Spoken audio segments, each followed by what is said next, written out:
जिन जिन के घर में मंदिरों में मूर्ति भी है और सालिग्राम की पूजा भी है, अगर मूर्ति है और सालिग्राम नहीं है तो वो पूजा अधूरी है। किसी भी मंदिर में आप प्रियाकांजू के मंदिर में दर्शन करेंगे तो वहां सालिग्राम भी विराजमान है। राम जी के मंदिर में जाओगे तो सालिग्राम विराजमान है। युगल सरकार लक्ष्मी नारायण के मंदिर में जाओगे वहां सालिग्राम विराजमान है। और शिव जी के मंदिर में जाओगे वहां पर शिवलिंग विराजमान है। शिव जी के मंदिर में मूर्ति हो और शिवलिंग ना हो तो वो पूजा अधूरी है, पूरी नहीं।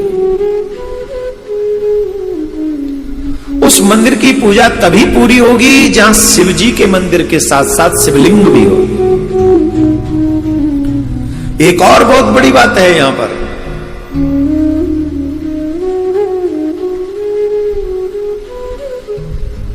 मूर्ति न हो और शिवलिंग हो तो भी पूजा पूरी ही मानी जाएगी।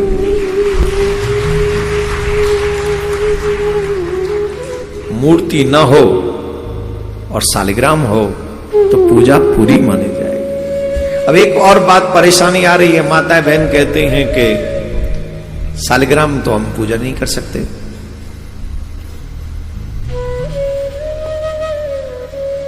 जी, आप तब तक पूजा कर सकते हैं जब तक आपको स्त्री धर्म स्पर्श न कर रहा हो,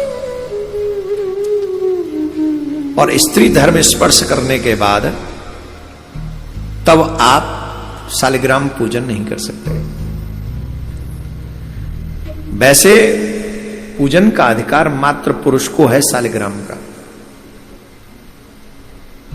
उसके पीछे बातें हैं, बहुत सारी चीजें हैं, अभी हम उसका विस्तार से वर्णन नहीं कर सकते। अब एक बात तो विश्वास कर लीजिए, बिना कारण के भगवान हमें ये अधिकार ऐसा नहीं कि छीन ले के दे दे। अगर आपको सालिग्राम की पूजा का अधिकार नहीं दिया है भगवान ने, इसका मतलब है कि आपके हित की बात है, ये अनित की बात नहीं है। आप मूर्ति पूजा भी करेंगे तो उतना ही पुण्य लग जाएगा आपको।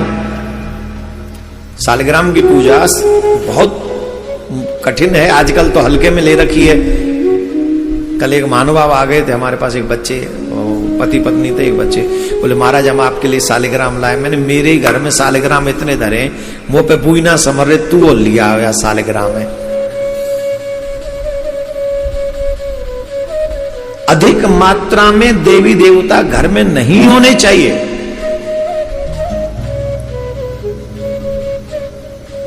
बहुत सीमित मात्रा में घर के मंदिर में भगवान विराजमान होने चाहिए। एक सालिग्राम हो, और शिव जी के चाहने वाले तो एक छोटा सा शिवलिंग हो,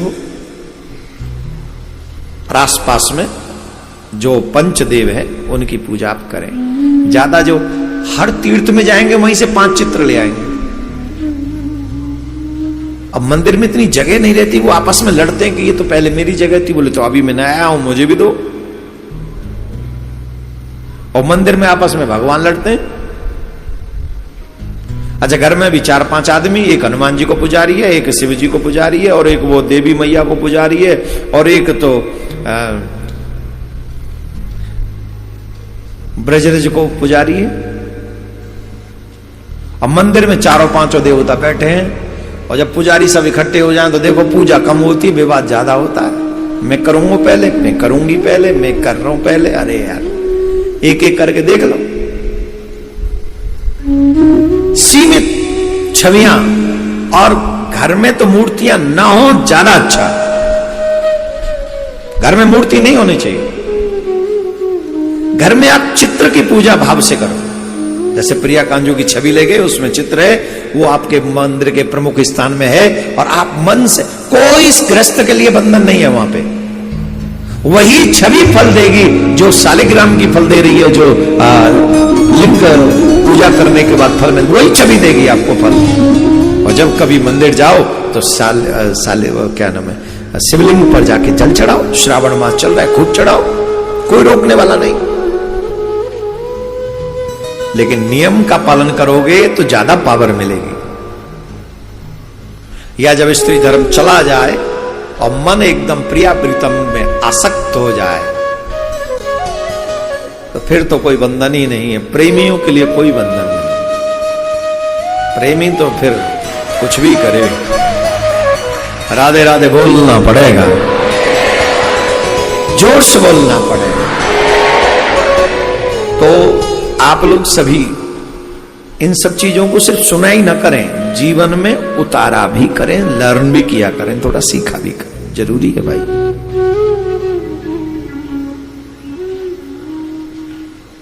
सीखना चाहिए अच्छी चीजों को जीवन में उतारना, और जो आपके इष्ट हैं उन्हीं में समर्पित रहो, फिर आप कल्याण होगा। अब देखो भगवान नारायण को शिव पुराण के अनुसार अगर हम शिव जी की बात माने तो शिव पुराण में शिव जी कह रहे हैं आप मेरे समान हैं, आप मेरे समान हैं, जैसे मेरी पूजा वैसे आपकी पूजा। तो अब कहां भेद रहा? जो हम पहले दिन से आपसे कह रहे हैं कि प्रिया कांजू में और शिव जी में कोई भेद नहीं है, एक अंगी है एक अंग है, तब कहां भेद रहा? आपका हाथ आपसे अलग है क्या? आपका माथा अलग है क्या?